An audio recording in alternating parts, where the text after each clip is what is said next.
Welcome to this journey of one of the most disturbing cases in recorded history of rural Appalachian Virginia. Before we begin, I invite you to leave a comment about where you're watching from and the exact time you heard this story. We're interested in knowing where and at what times of day or night these documented accounts arrive. The winter of 1892 settled over the Cumberland Mountains like a shroud, blanketing the isolated valleys of southwestern Virginia in an oppressive silence that seemed to muffle even the sound of breathing.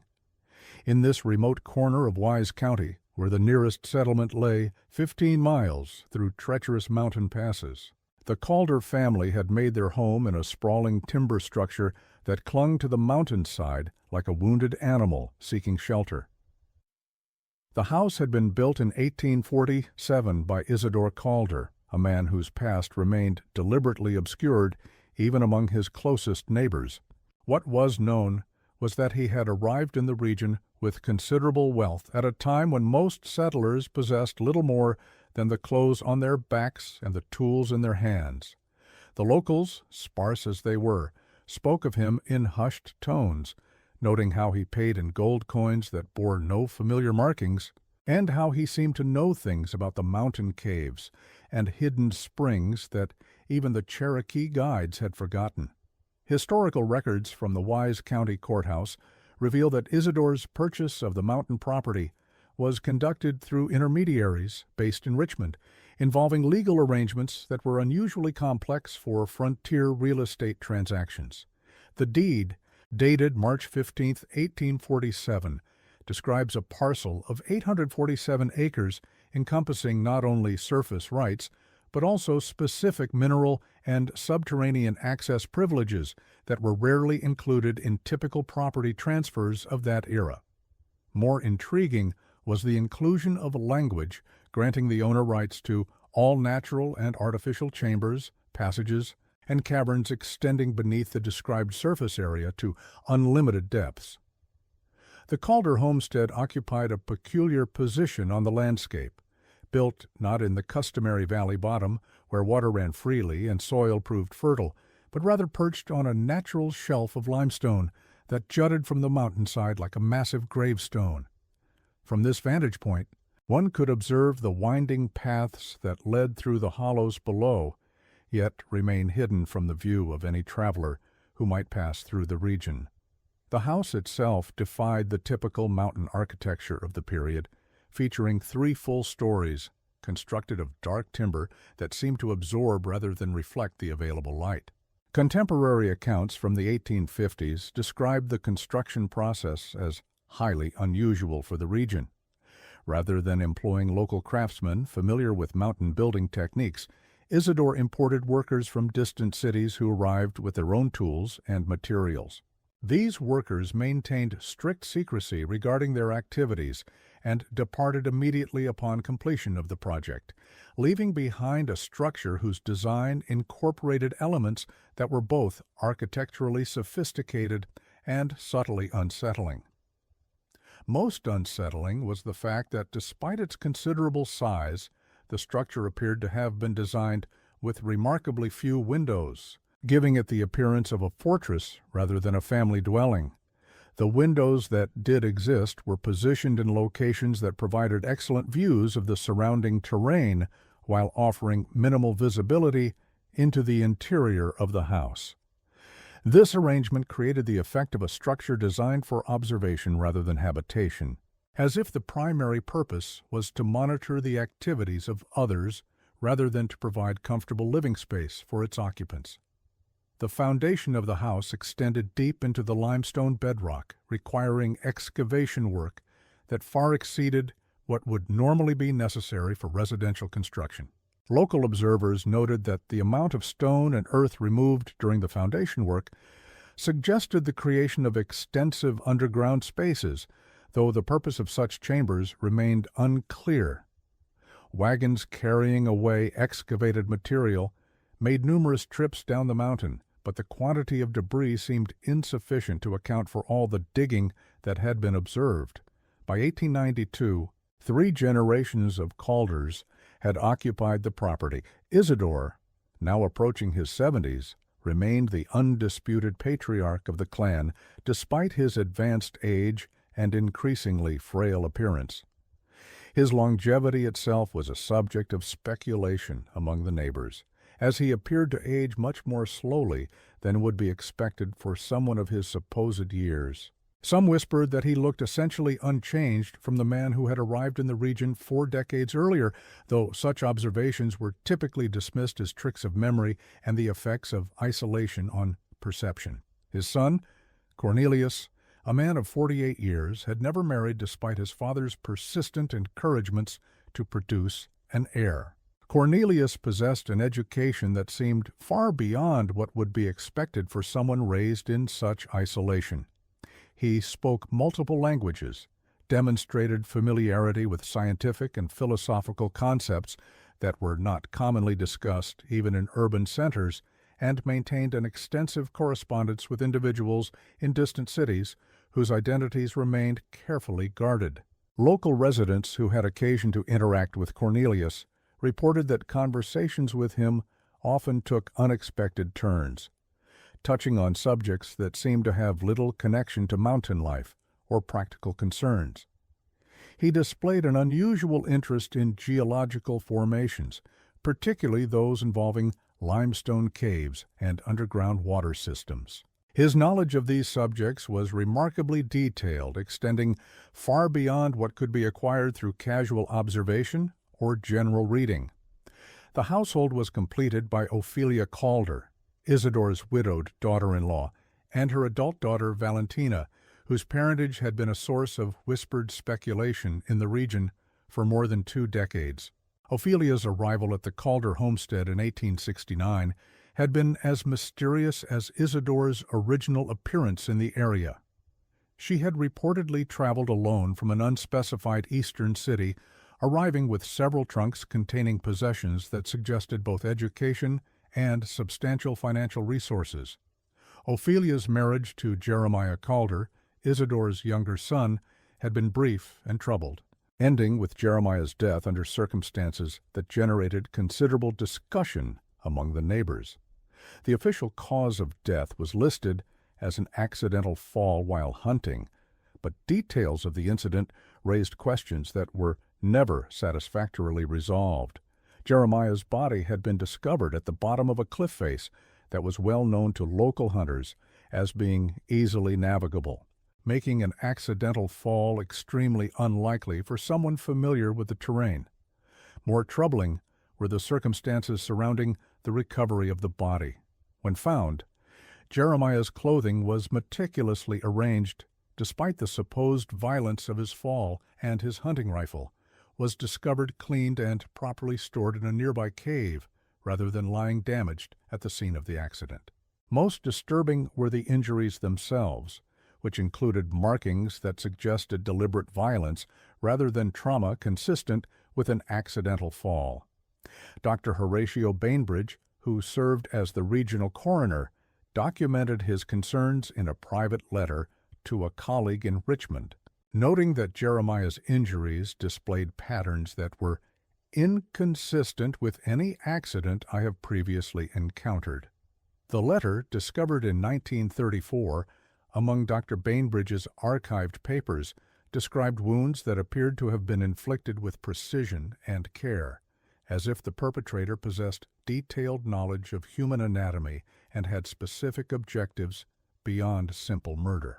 The coroner's investigation was curtailed when Isidore Calder presented documentation indicating that Jeremiah had been suffering from a condition that caused episodes of disorientation and memory loss.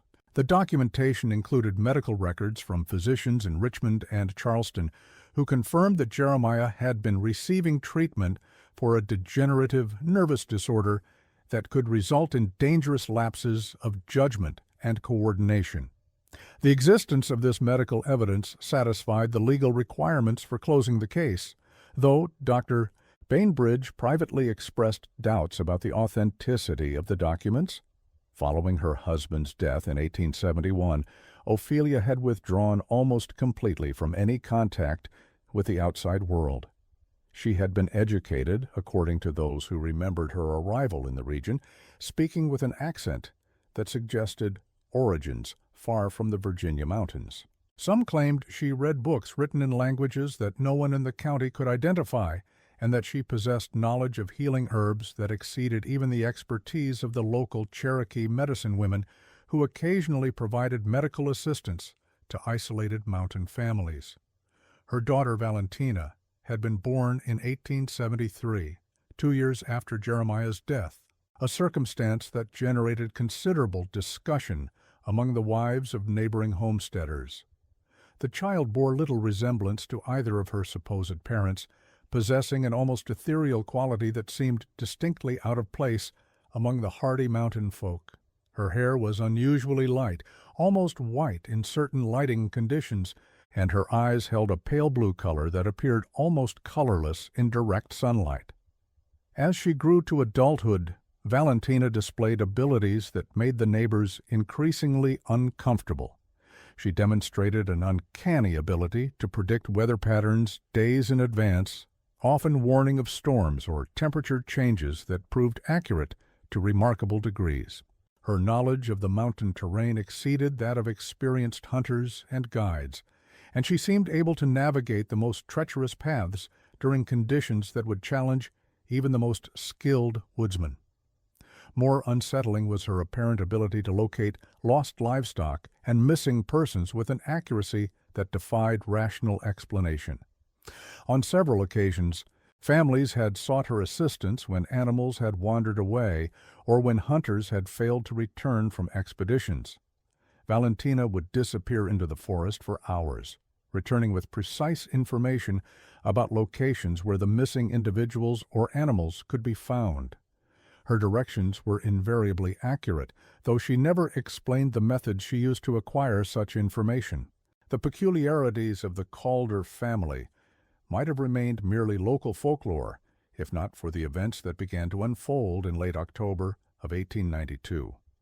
It was then that the first reports of strange occurrences reached the county seat in Wise, carried by a circuit preacher named Reverend Mordecai Ashworth, who had been making his monthly rounds through the isolated mountain communities.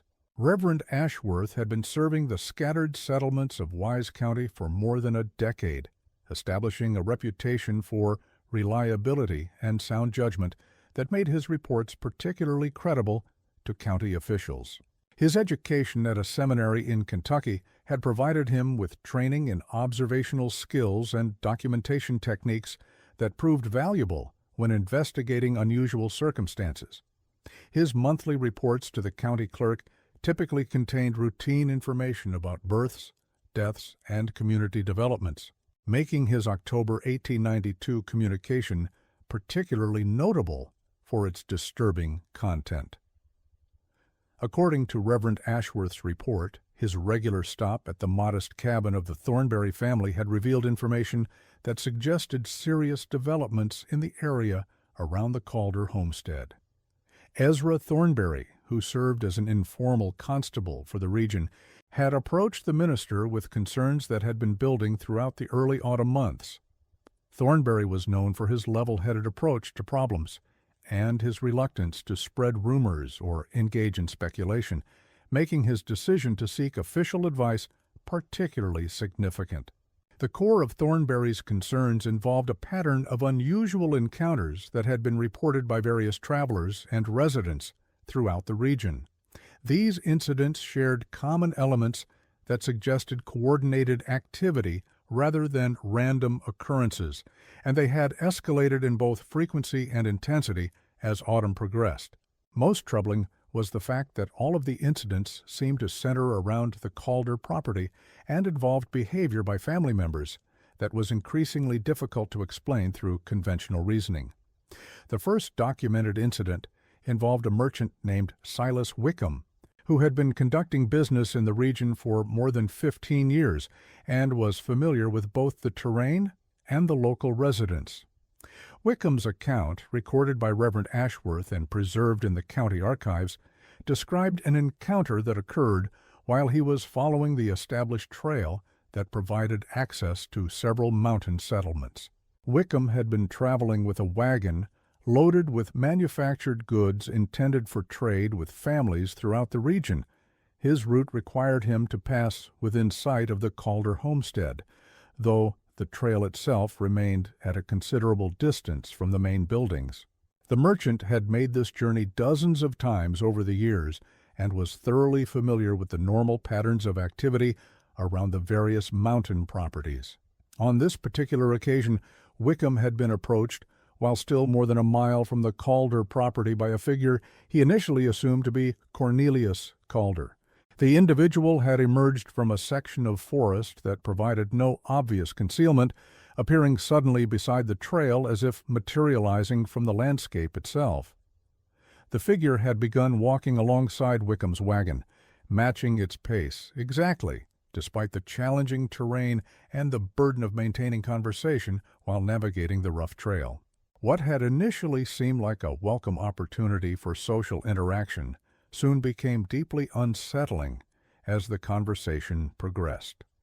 The figure demonstrated knowledge of Wickham's personal and business affairs that far exceeded what could be acquired through casual observation or normal social contact. He provided detailed information about Wickham's family in Abingdon, including the names and ages of his children, his wife's recent illness, and financial difficulties that the merchant had discussed with no one outside his immediate family.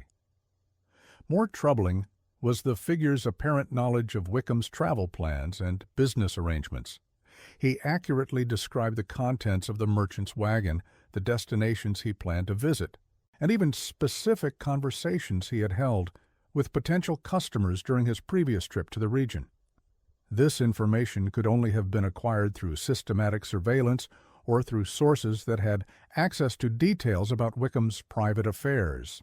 The conversation had taken an even more disturbing turn when the figure began offering advice about business opportunities and personal decisions that Wickham was currently contemplating.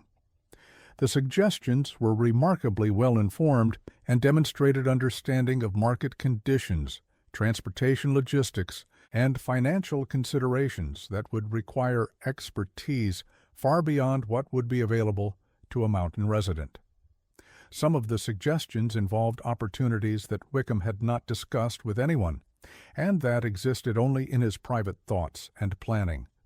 As the conversation continued, Wickham began to notice subtle inconsistencies in his companion's appearance and behavior that contributed to his growing unease. The figure's clothing, while appropriate for mountain conditions, was of unusually high quality and showed no signs of the wear that would be expected from outdoor work or travel. His speech patterns occasionally shifted between the regional dialect typical of mountain residents and more educated forms of expression that suggested extensive formal education. Most unsettling was the figure's apparent immunity to the physical challenges of maintaining pace with the wagon while engaging in detailed conversation. The trail they were following involved significant elevation changes and required careful attention to footing.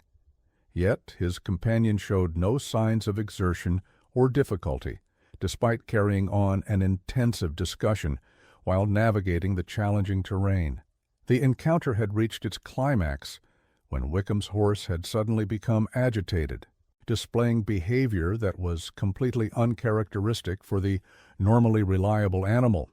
The horse had begun rearing and backing away from the trail, exhibiting signs of extreme fear that suggested the presence of a threat that was not apparent to human observation. All attempts to calm the animal had failed, and it had become impossible to continue along the planned route. When Wickham had turned to seek assistance from his companion, he discovered that the figure had completely disappeared. There were no footprints in the soft earth beside the trail, no sounds of movement through the surrounding forest, and no indication of how such a rapid departure could have been accomplished.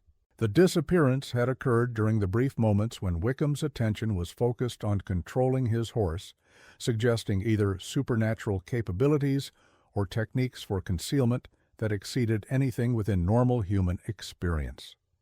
The merchant had been forced to spend considerable time calming his horse before attempting to continue his journey. When the animal finally agreed to proceed, it refused to approach any closer to the Calder property, compelling Wickham to abandon his planned route and seek an alternative path that would allow him to reach his destinations without passing through the area. This detour had added several hours to his travel time and had forced him to navigate terrain that was both unfamiliar and considerably more difficult than his normal route. A similar account had been provided by Augustus Pemberton, a professional surveyor who had been commissioned by the county to conduct a comprehensive mapping of mineral resources in the region. Pemberton's work required precise measurements and detailed observations of geological formations, making him particularly sensitive to unusual environmental conditions and anomalous features that might affect his survey results. Pemberton had been working in the area around the Calder homestead for several days, establishing survey points and conducting measurements that would support the creation of detailed topographical maps. His work had progressed normally until he had begun investigating the limestone formations that were characteristic of the mountain terrain around the Calder property. While examining a series of natural outcroppings that showed evidence of extensive water erosion, Pemberton had been approached by what he initially assumed to be Valentina Calder. The young woman had displayed an immediate and intense interest in his surveying instruments, asking detailed questions about their operation and the purposes they served. Her knowledge of surveying techniques and geological principles had surprised Pemberton, who found her understanding to be far more sophisticated than would be expected from someone with limited formal education. What had truly disturbed the surveyor, however, was Valentina's apparent familiarity with underground geological formations that he had not yet examined or documented. She provided accurate descriptions of cave systems, mineral deposits, and subsurface water flows that could only have been verified through extensive underground exploration or through access to geological surveys that had never been conducted in the region. When Pemberton had inquired about the source of her remarkable geological knowledge, Valentina had indicated a series of cave openings that were located in areas he had not previously examined. These entrances were partially concealed by natural rock formations and vegetation, making them difficult to observe unless one knew exactly where to look. She had suggested that these caves provided access to an extensive underground network that extended throughout the mountain and offered opportunities for detailed observation of subsurface conditions. Pemberton's professional curiosity had been aroused by these claims, and he had requested permission to examine the cave entrances and to conduct measurements that would help him understand the extent and characteristics of the underground formations.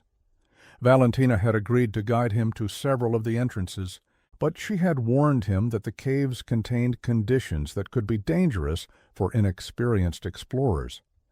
The surveyor's first attempt to examine the cave entrances had been cut short by environmental conditions that made his work extremely difficult. As he had approached the largest opening, he had experienced a dramatic change in temperature that seemed to emanate from the cave interior. The air around the entrance had become noticeably colder, and he had detected unusual air currents that suggested extensive internal passages and chambers. More disturbing had been the effects these conditions had on his surveying instruments. Equipment that had been functioning perfectly throughout his work in the region had begun malfunctioning as he approached the cave entrances. Compass readings had become erratic. Elevation measurements had produced inconsistent results, and optical instruments had displayed distortions that made accurate observations impossible. Pemberton had also noticed that the cave entrances showed clear evidence of human modification and ongoing maintenance. While the openings appeared natural from a distance, closer examination revealed tool marks in the stone that indicated deliberate enlargement and shaping. The work had been done with sophisticated techniques that produced results superior to anything he had previously observed in rural construction projects. Around the entrances, Pemberton had discovered fragments of metal implements and construction materials that were of unusual design and superior quality. Some of the metal pieces appeared to be made from alloys that he could not identify, displaying properties that suggested manufacturing techniques that were not commonly available. The presence of such materials in such a remote location raised questions about the resources and capabilities available to whoever was responsible for the cave modifications. When Pemberton had attempted to enter one of the smaller caves to conduct a more thorough examination, he had been prevented by Ophelia Calder, who had appeared without warning and had insisted that the caves were too dangerous for unauthorized exploration. Her knowledge of his presence and activities suggested that the family maintained systematic surveillance of the area around their property, though the methods used for such surveillance were not apparent. Ophelia's demeanor during this encounter had been polite but absolutely firm, and she had provided explanations for the cave restrictions that were both reasonable and impossible to verify. She had claimed that the cave system was unstable due to ongoing geological activity and that several previous explorers had been injured or lost while attempting unauthorized investigations. She had offered to arrange guided tours of selected areas if Pemberton could provide appropriate safety equipment and experienced assistance, but such arrangements would require advanced planning and coordination with family members. The surveyor had accepted these restrictions reluctantly, but his professional instincts had been aroused by the obvious sophistication of the underground modifications and the family's apparent desire to control access to the cave system. His subsequent attempts to gather information about the caves through indirect observation and measurement had been consistently frustrated by equipment malfunctions and environmental conditions that seemed to intensify whenever he focused his attention on cave-related features. Pemberton's final report to the county, submitted in November of 1892, had noted the existence of extensive cave systems in the region, but had provided minimal detail about their characteristics or potential significance.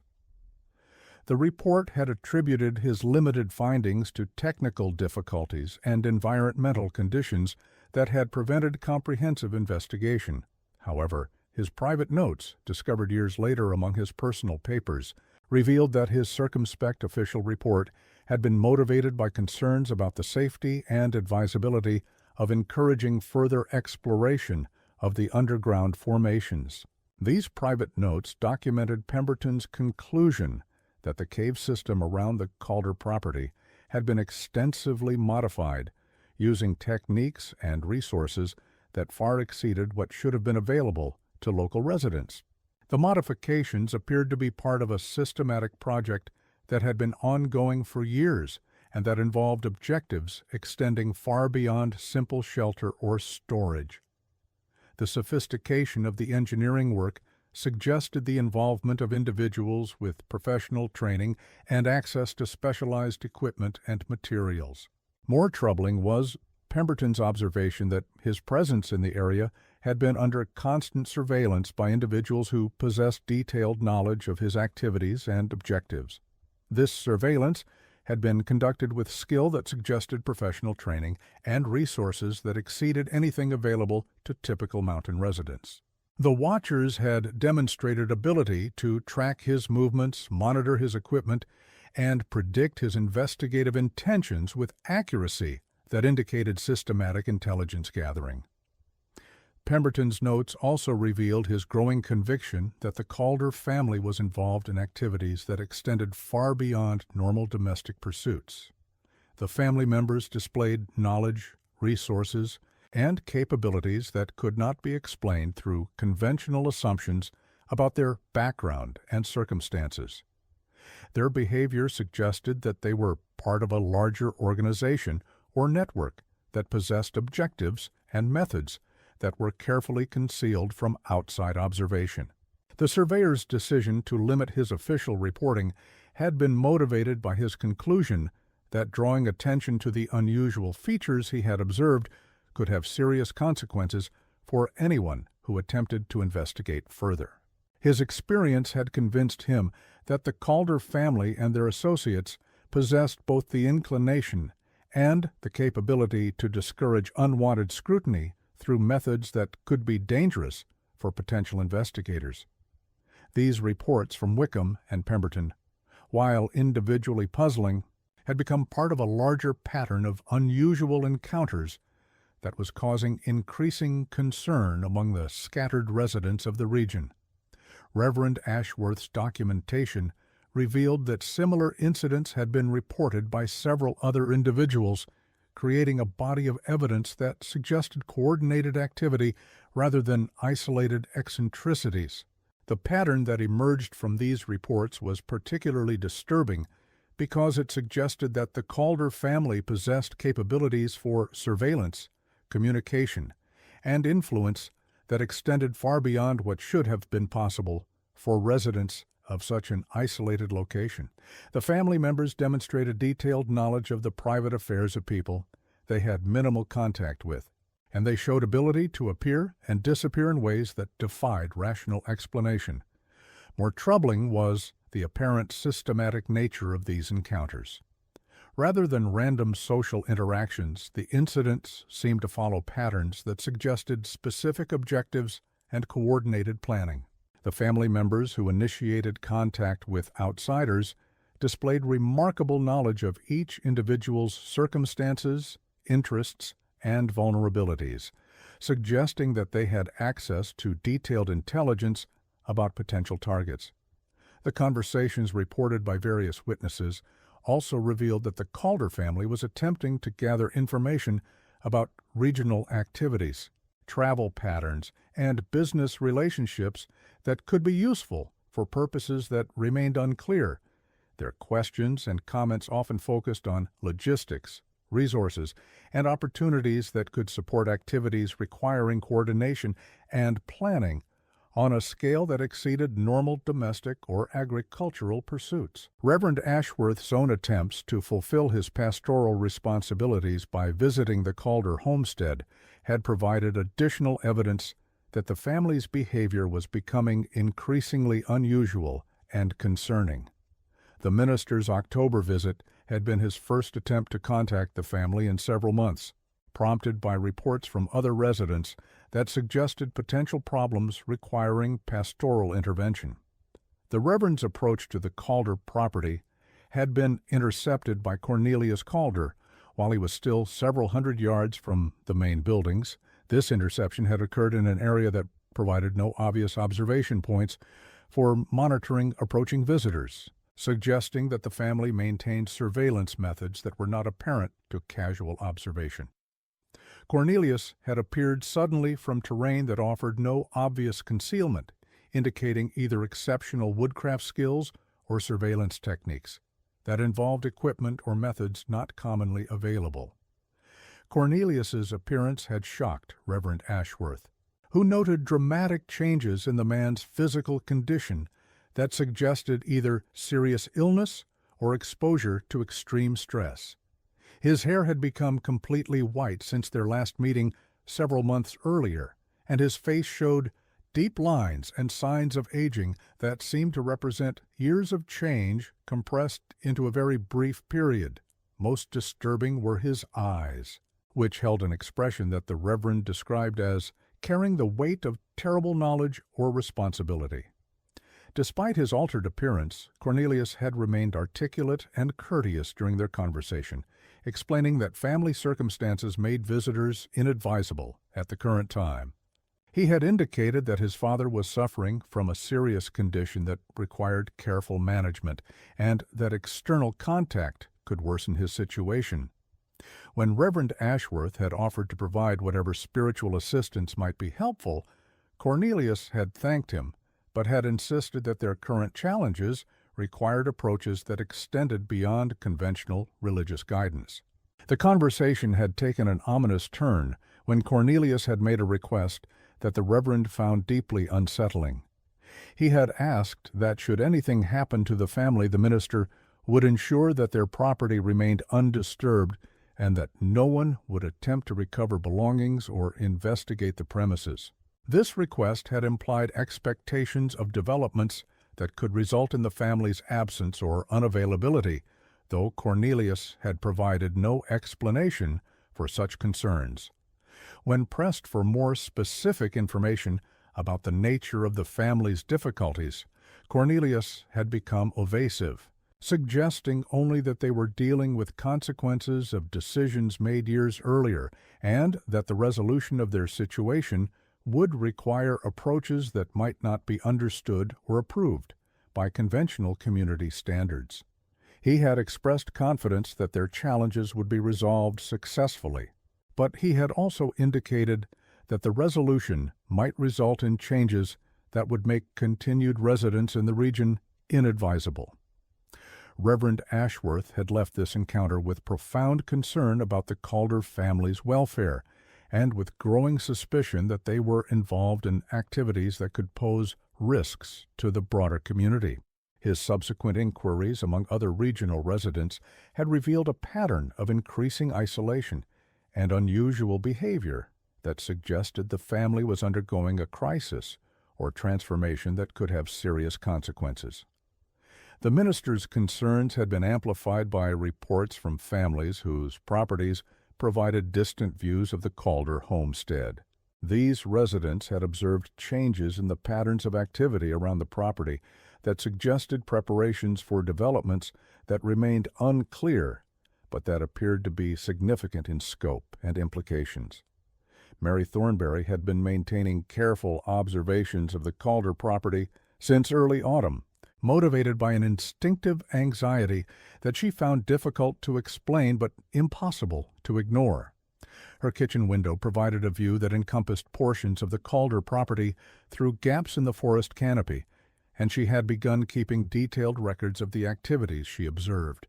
Mary's documentation, preserved in family papers and later donated to the County Historical Society, revealed patterns of activity that were both systematic and deeply disturbing.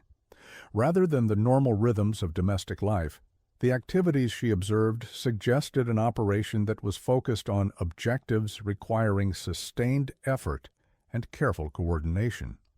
The most obvious anomaly was in the lighting patterns visible in the Calder house during nighttime hours. Rather than the typical domestic pattern of illumination, moving from room to room as family members went about their evening routines, the lights were consistently concentrated in what appeared to be basement areas of the structure. These lights burned continuously from sunset until dawn, indicating activities that required sustained effort throughout the night and that were focused on underground areas of the building. More concerning were Mary's observations of outdoor activities that became visible during periods when moonlight provided adequate illumination. Figures could be seen moving between the house and various points around the property, carrying what appeared to be heavy loads and following routes that seemed to connect the main building with the cave entrances that Pemberton had documented. The number of figures sometimes exceeded the known population of the household, indicating that visitors were present on a regular basis and that these individuals were participating in the ongoing activities. The movement patterns followed schedules that seemed to be coordinated with lunar cycles and weather conditions, suggesting planning that took environmental factors into account and that was designed to minimize visibility to outside observers. The activities were most intensive during periods of new moon when natural lighting was minimal, and they were suspended during periods of severe weather when travel would be difficult or dangerous. Mary's most disturbing observation occurred on the night of November 15th, when she witnessed what appeared to be a formal ceremony or gathering that involved a much larger number of participants than she had previously observed. The event had begun around midnight with the appearance of a procession of figures carrying torches and moving from the main house toward the largest cave entrance. The procession had followed a route that took it along the limestone outcroppings that characterized the terrain around the Calder property. The torches cast dancing shadows against the rock formations, creating visual effects that were both spectacular and deeply unsettling. As the procession had disappeared into the cave entrance, the torchlight had created an illumination that seemed to emanate from deep within the mountain, suggesting that the cave system extended much farther into the mountain than anyone had previously suspected. Following the disappearance of the procession into the cave, Mary had begun to hear sounds that were unlike anything she had previously experienced. The sounds had seemed to emerge from deep within the mountain itself, creating vocalizations that were rhythmic and harmonious, but that bore no resemblance to any form of human speech or music with which she was familiar.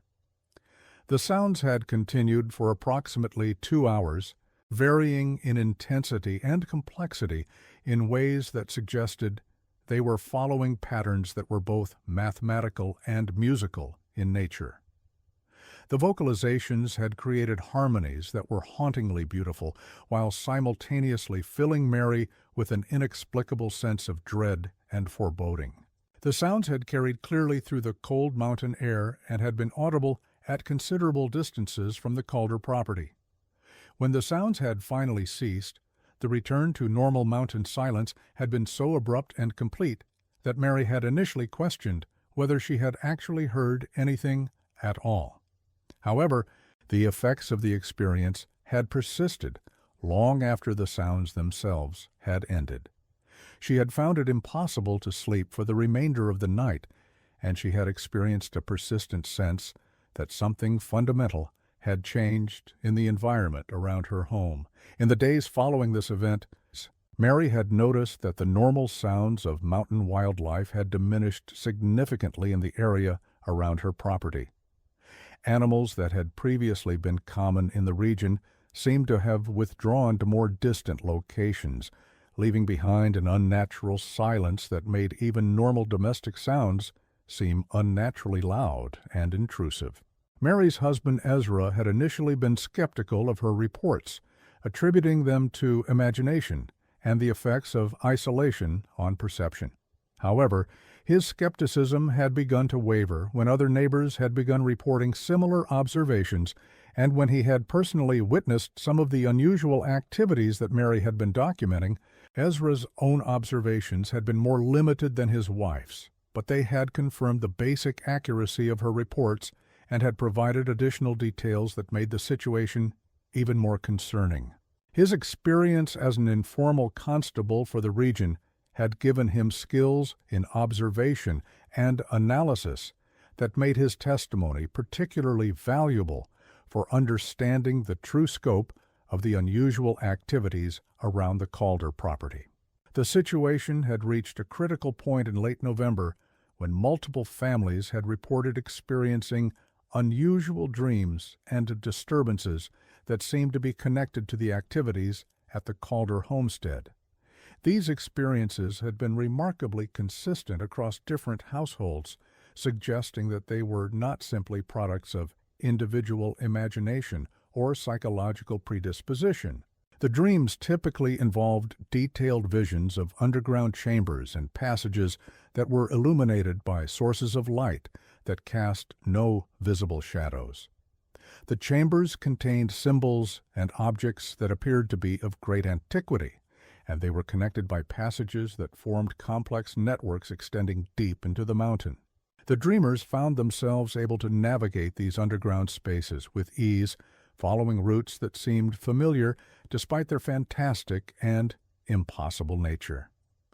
What made these dreams particularly disturbing was the level of detail they contained, and the fact that multiple individuals reported remarkably similar experiences despite having no opportunity to compare their accounts.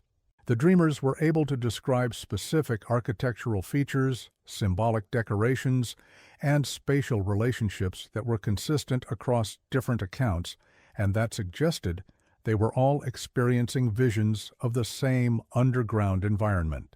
More troubling were the reports from individuals who claimed to have awakened from these dreams with physical evidence of their nocturnal experiences.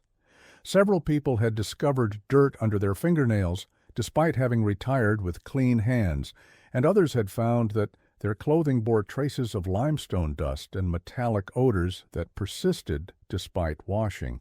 In a few cases, individuals had reported finding small objects in their possession that they had no memory of acquiring, including carved stones bearing unfamiliar symbols and pieces of worked metal that served no apparent purpose.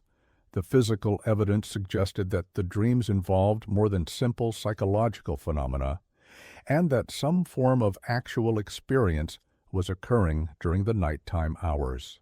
The consistency of the evidence across different households indicated that whatever was happening was affecting multiple individuals simultaneously and was producing effects that persisted beyond the dream state itself.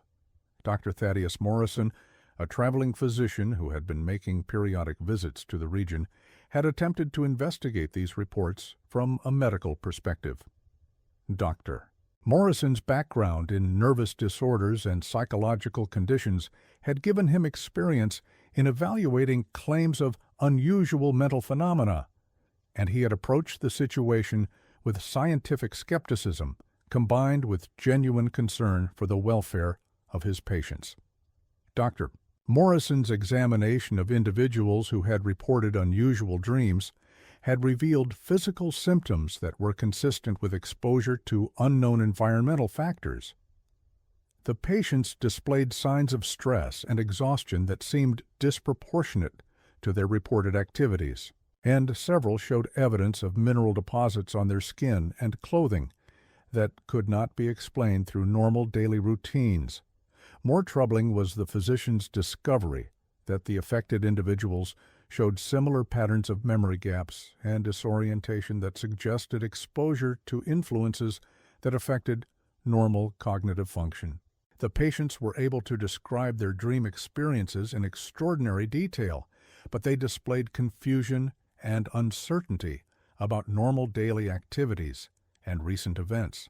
This pattern suggested that whatever was causing the unusual dreams was also affecting normal memory and consciousness in ways that could have serious implications for the mental health of the affected individuals. Dr. Morrison's attempts to visit the Calder homestead to investigate potential environmental causes for these symptoms had been complicated by the family's increasing isolation and apparent reluctance to permit outside contact. His November 28th visit had provided limited opportunities for direct observation, but it had revealed enough information to convince him that the family was undergoing changes that could pose risks to both their own welfare and the safety of the surrounding community. The physician's examination of Ophelia Calder had revealed physical changes that suggested either serious illness or exposure to environmental factors that were affecting her health in ways he had not previously encountered. Her dramatic aging and altered appearance indicated that she was experiencing stress or exposure that was producing effects far beyond what would be expected from normal life circumstances. More concerning was Ophelia's apparent knowledge of medical procedures and legal requirements that seemed inconsistent with her background and education. Her detailed questions about death certification and burial procedures suggested that she was anticipating developments that would require such knowledge, though she had provided no explanation for her concerns or expectations. Dr. Morrison had left the Calder homestead with profound unease about the family's condition and with growing conviction that they were involved in activities that could have serious consequences for the region. His subsequent inquiries among other residents had revealed the full scope of the unusual phenomena that had been developing throughout the autumn months, painting a picture of coordinated activity that extended far beyond what could be explained through conventional assumptions. The physician's final assessment, documented in a confidential letter to colleagues in Richmond, expressed his conclusion that the region was experiencing phenomena that challenged conventional medical and scientific understanding. The consistency of the reports across multiple witnesses, the physical evidence that corroborated unusual claims, and the observable changes in environmental conditions all suggested that something unprecedented was occurring that required investigation by authorities with greater resources and expertise than were available locally. Dr. Morrison's letter had included recommendations for immediate intervention by county officials and for the implementation of restrictions that would prevent additional exposure of residents to whatever influences were emanating from the Calder property. However, the onset of winter weather had made such intervention impractical, forcing the scattered mountain families to endure several months of continued exposure to the unusual phenomena while remaining isolated from outside assistance. The winter of 1892-1893 proved to be one of the harshest in recent memory, with heavy snowfalls that made the mountain trails impassable for extended periods and that effectively isolated the Calder property from any outside contact. The extreme weather conditions might normally have provided relief from the unusual activities that had been observed during the autumn months, but instead the winter seemed to intensify the phenomena, while making it impossible for anyone to observe or document the developments directly. Residents reported that the unusual lights around the Calder property became more frequent and more intense during the winter months, appearing almost nightly and involving patterns of activity that were far more complex than what had been observed previously. The lights seemed to emerge from numerous locations around the mountain, indicating that the cave system was even more extensive than earlier investigations had suggested, and that it was being used for purposes that required substantial coordination and organization. The winter lights differed from the earlier observations in both their intensity and their apparent coordination. Rather than the relatively simple movement patterns that had characterized the autumn activities, the winter lights seemed to follow routes that connected multiple locations across the mountain and that formed networks of activity extending far beyond the immediate vicinity of the Calder homestead. More disturbing were the sounds that accompanied the winter activities, which had evolved into something far more complex and organized than the rhythmic vocalizations that had been observed during the autumn months. The winter sounds suggested conversations or communications that were taking place in languages that bore no resemblance to any known human speech, but that were clearly structured and meaningful to the participants. These communications were accompanied by vibrations that could be felt through the ground even at considerable distances from the Calder property. The vibrations followed patterns that seemed to correspond to the auditory phenomena, suggesting that the underground activities involved machinery or processes that generated both sound and physical disturbance on a scale that indicated industrial-level operations. The intensity of these vibrations had been sufficient to disturb objects in homes located miles from the Calder property and to create stress fractures in stone foundations that had previously been stable for decades. Several families had reported damage to their dwellings that required repairs, despite the fact that no obvious external forces could account for the structural problems. As winter had progressed, the phenomena had begun to affect the behavior of domestic animals in ways that made normal farming and household activities increasingly difficult. Livestock had refused to remain in areas where they had previously grazed contentedly, and horses had become increasingly difficult to control when travel routes took them anywhere near the Calder property. Most disturbing had been the behavior of dogs and cats, which had displayed extreme agitation and had refused to venture outside their homes after dark. These animals had seemed to be responding to threats that were not apparent to human senses, displaying fear responses that were far more intense than would be normal for typical mountain predators or environmental hazards. The cumulative effect of these developments had been to create an atmosphere of growing tension and anxiety among the scattered mountain families, who found themselves essentially trapped in their homes for the duration of the winter while being subjected to nightly reminders that something unprecedented was occurring in their vicinity. The isolation had made it impossible to coordinate responses or to seek assistance from outside authorities, leaving the residents to cope with their circumstances through whatever resources and strategies they could develop independently. When spring had finally arrived and the mountain trails had become passable again, there had been considerable anticipation regarding what would be discovered when official investigation of the Calder property became possible. The months of unusual activity had convinced most residents that intervention by county authorities would be necessary to address whatever situation had developed, but the actual findings of the spring investigation had exceeded even the most pessimistic expectations. The first official attempt to reach the Calder homestead had been organized in early April of 1893, involving county officials, medical personnel, and several local guides who were familiar with the terrain. The investigation party had approached the property with considerable preparation and caution, equipped for various contingencies, but hoping that the winter isolation might have led to the resolution of whatever problems had been developing. What they had discovered had defied their most dire predictions. The Calder homestead appeared to be completely abandoned, with no signs of recent habitation visible anywhere on the property. The main house remained structurally intact, but it displayed none of the normal indicators of ongoing residential use. No smoke emerged from the chimneys despite the continued cold of the mountain spring. No sounds of activity could be heard from within the buildings, and no tracks or other signs of movement could be found around the structures. More troubling was the condition of the cave entrances that had been the focus of so much activity during the previous months. The largest opening had been dramatically modified since the last civilian observations, having been enlarged to dimensions that would accommodate substantial traffic and equipment.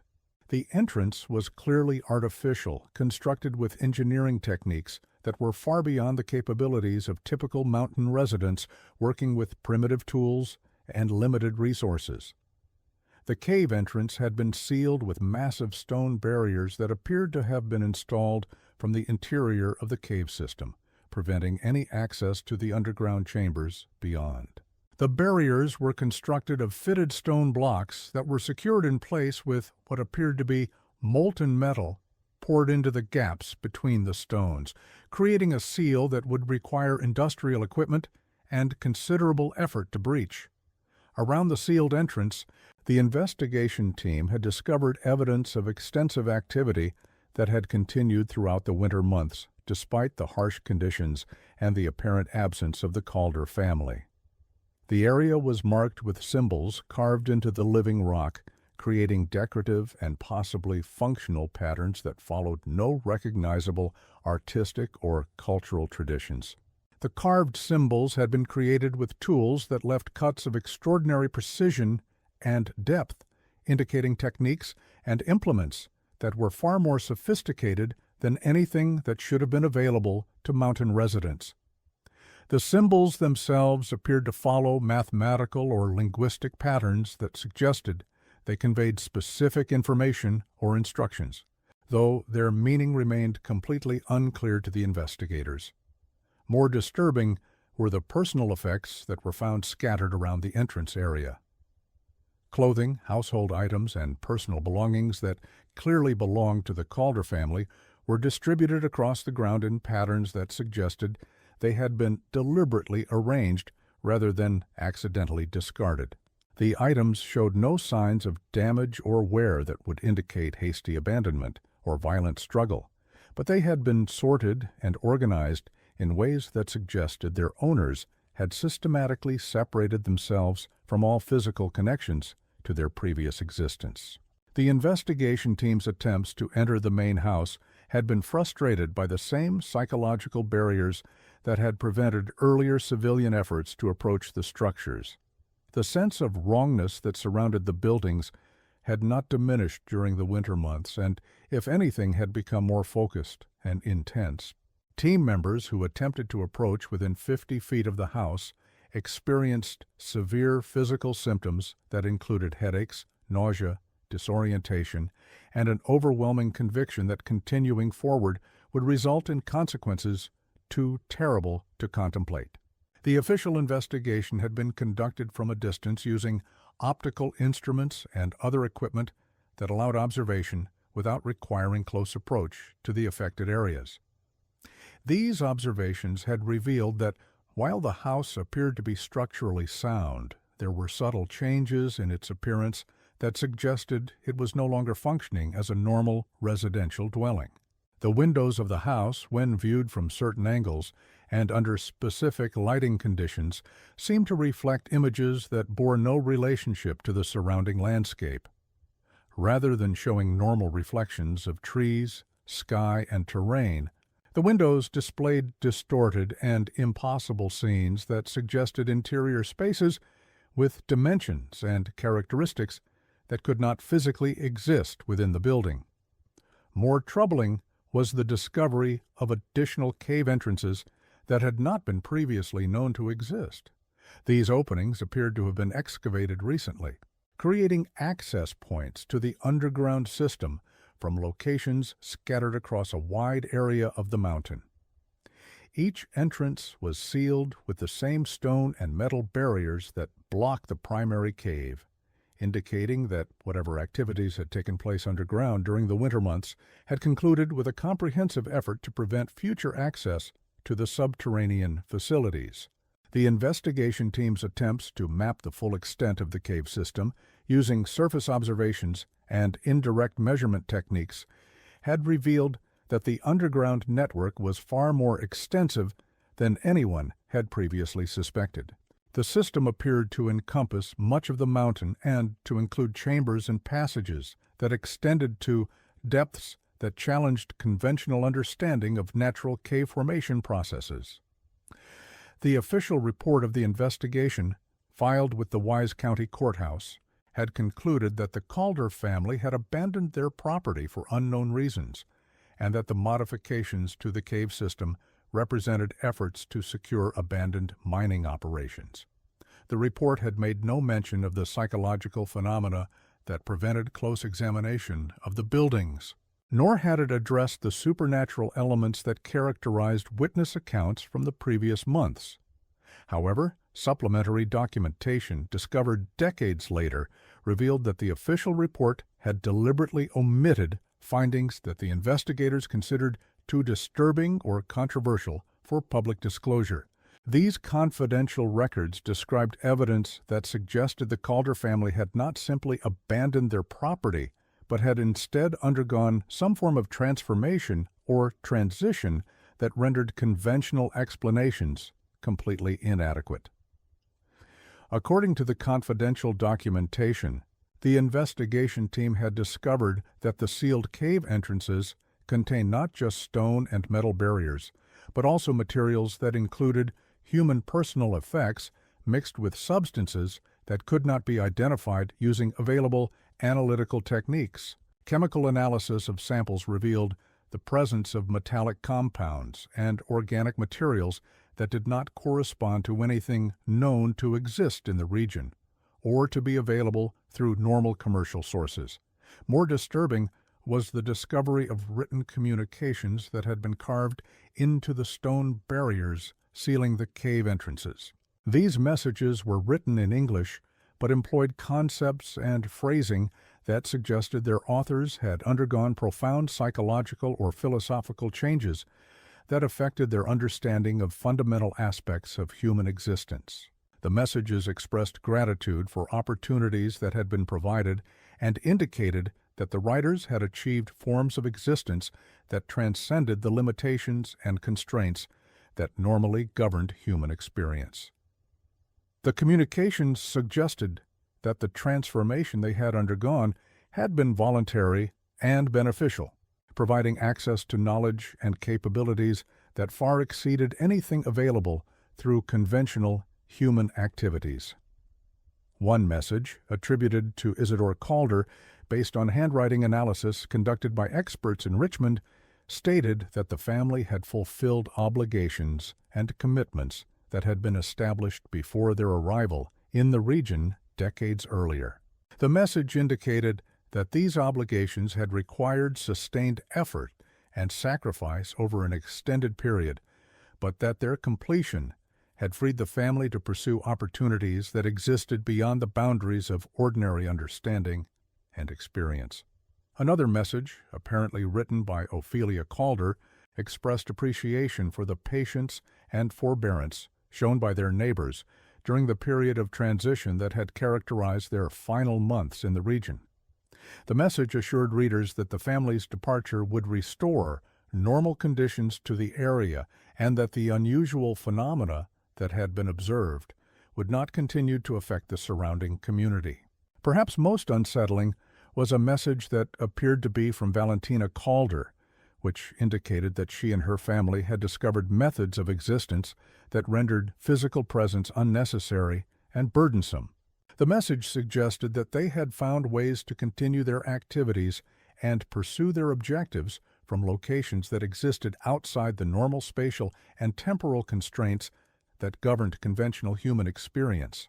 The private investigation report had concluded with observations and recommendations that were never made public and that remained classified in county records until their discovery by historical researchers decades later. The investigating officials had noted that the area around the Calder property continued to exhibit unusual characteristics that made normal human habitation inadvisable and potentially dangerous. The wildlife remained completely absent from the region. The vegetation showed ongoing signs of stress and decline despite normal seasonal conditions, and the psychological effects that prevented close approach to the buildings persisted without any indication of diminishing over time. Water sources in the area had developed unusual chemical characteristics that made them unsuitable for human or animal consumption, and the air itself seemed to carry subtle properties that affected mood and mental clarity in ways that could be disturbing for sensitive individuals. More troubling was the investigators' conclusion that the activities conducted by the Calder family had created permanent alterations in the local environment that could not be reversed through any conventional means. The underground chamber system appeared to extend far beyond what natural geological processes could have created, and the engineering involved in their construction demonstrated capabilities and resources that exceeded anything that should have been available to residents of the region. The investigation had been officially closed in June of 1893 with the determination that the Calder family had relocated to unknown destinations and that their property should be classified as unsuitable for habitation due to geological instability and environmental hazards. Access to the area was restricted to authorized personnel, and these restrictions remained in effect for decades, effectively preventing any future development or detailed investigation of the site. The years following the official closure of the Calder case saw periodic attempts by various individuals and organizations to penetrate the mysteries surrounding the abandoned homestead. These efforts included academic researchers, treasure hunters, curiosity seekers, and representatives of organizations that claimed to have legitimate interests in the site and its history. All of these attempts met with consistent failure. The psychological barriers that prevented close approach to the buildings and cave entrances proved to be permanent features of the landscape that showed no signs of diminishing over time. No one succeeded in gaining access to either the abandoned house or the sealed cave system, and several would-be investigators suffered physical and psychological effects that required medical treatment and extended recovery periods. In 1902, a team of geological surveyors sponsored by a mining company had attempted to map the cave system using equipment that they believed would allow them to work from safe distances without being affected by the unusual phenomena that had frustrated earlier investigations. However, their sophisticated instruments had malfunctioned in ways that suggested interference from unknown energy sources operating according to principles that were not understood by contemporary science. Several team members had experienced symptoms that included severe disorientation, temporary memory loss, and psychological effects that persisted long after their departure from the area. The survey had been abandoned after less than a week, and the area was officially classified as geologically unstable, providing a scientific rationale for the access restrictions that had been in place since the original investigation. A more systematic attempt had been made in 1911 by Professor Aldrich Whitmore of the University of Virginia, who had developed an interest in the case through conversations with retired county officials who had participated in the original investigation. Professor Whitmore's approach had been more methodical and scholarly than previous efforts, focusing on documentary research and interviews with surviving witnesses, rather than direct investigation of the site itself. Professor Whitmore's research had revealed that the official accounts of the case had omitted significant details, and that the true scope of the phenomena associated with the Calder family was far more complex and disturbing than had been publicly acknowledged. His analysis of county records, property deeds, correspondence, and other documentary sources had painted a picture of activities that had begun decades before the family's apparent disappearance, and that were connected to networks and organizations extending far beyond the immediate region. The professor's investigation had uncovered evidence that the Calder family's presence in Virginia was part of a larger pattern of similar activities occurring at various locations throughout the country. The coordination and resources required for such activities suggested the involvement of organizations with substantial capabilities and objectives that extended far beyond what would be typical for isolated family groups or local communities. Professor Whitmore's research had been terminated abruptly in 1912 when he suffered what was officially described as a nervous breakdown that required hospitalization and ultimately forced his retirement from academic life. However, his personal notes, discovered among his papers after his death in 1924, revealed that his breakdown had been precipitated by discoveries that he found too disturbing to pursue and by contact from representatives of the networks he had been investigating. According to these private notes, Professor Whitmore had succeeded in establishing communication with individuals who claimed to be continuing the work that the Calder family had begun. These contacts had provided him with information about the true scope and objectives of the activities he was investigating, offering him opportunities to participate in work that they claimed would revolutionize human understanding of existence and consciousness. The knowledge and capabilities that were offered to Professor Whitmore had been described in terms that suggested they represented genuine advances in human potential that far exceeded anything available through conventional academic or scientific pursuits. The opportunities had been presented as invitation to join a community of individuals who had transcended normal limitations and who were working toward objectives that would benefit all of humanity. However, acceptance of these opportunities would have required Professor Whitmore to abandon his normal life and commitments in order to participate in activities that would take him far beyond the boundaries of conventional society. The prospect of such a transformation had simultaneously attracted and terrified him, creating psychological conflicts that ultimately proved impossible to resolve through rational analysis. Professor Whitmore's final decision to reject these opportunities and to destroy his research materials had been motivated by his conclusion that pursuing the investigation further would inevitably lead to consequences that would fundamentally alter his identity and existence in ways that he found unacceptable. His remaining years were spent in deliberate isolation from any activities that might reconnect him with the individuals and organizations he had discovered through his research. The Calder homestead remained abandoned and inaccessible throughout the early decades of the 20th century, becoming the subject of increasingly elaborate local folklore as direct memories of the original events faded and were replaced by stories that grew more fantastic with each retelling. By the 1940s, the site had become a destination for occasional adventurous visitors who were attracted by the legends but who typically found their visits to be frustrating and disappointing due to their inability to approach the areas of primary interest. In 1957, the property had been acquired by the State Forestry Service as part of a land acquisition program, providing an opportunity for the first official scientific study of the site since the original investigation decades earlier. The Forestry Service had commissioned a comprehensive environmental assessment intended to determine the suitability of the area for recreational development, approached by specialists with no prior knowledge of the site's unusual history. The environmental assessment had revealed anomalies that could not be explained through conventional scientific analysis. Soil chemistry, wildlife populations, vegetation patterns, and atmospheric conditions all deviated from normal expectations in ways that suggested the influence of factors that were not readily identifiable using standard investigative techniques.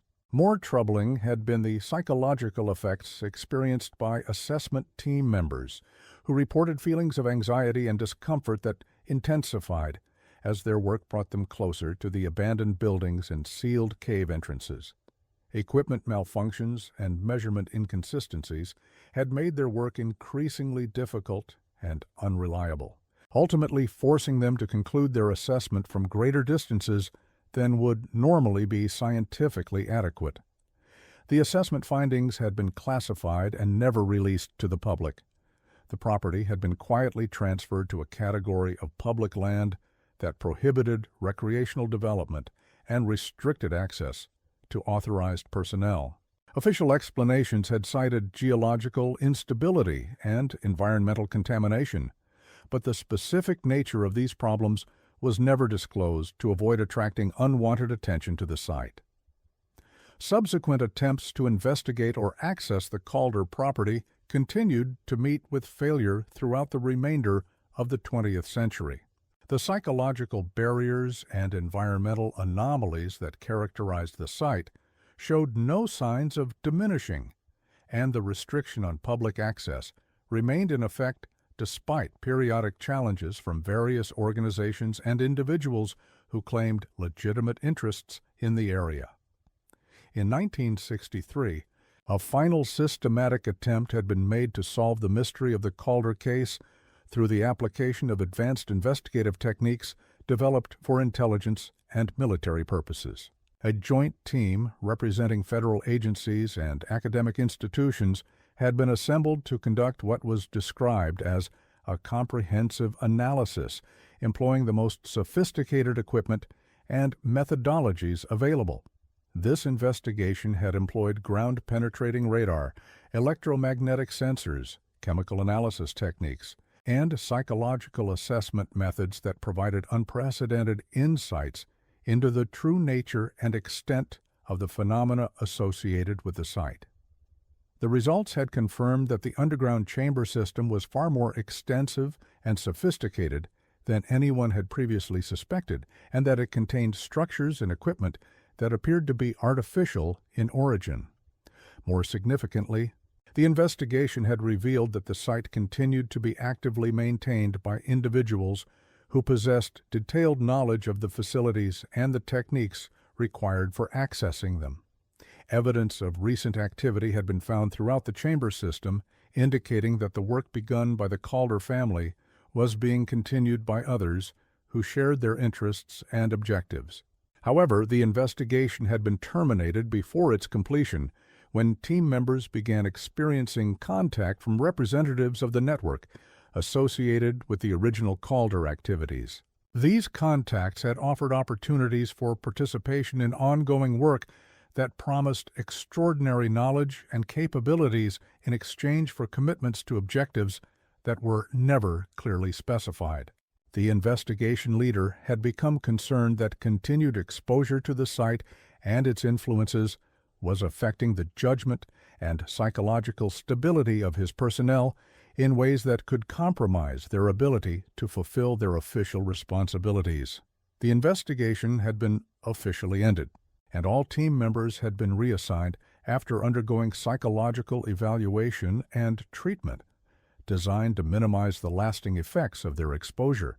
The final report of this investigation had been classified at the highest levels and remains inaccessible to researchers and the general public. However, individuals who were peripherally involved in the project have indicated that the investigation confirmed that the Calder case represented something far more significant and complex than a simple family disappearance or property abandonment.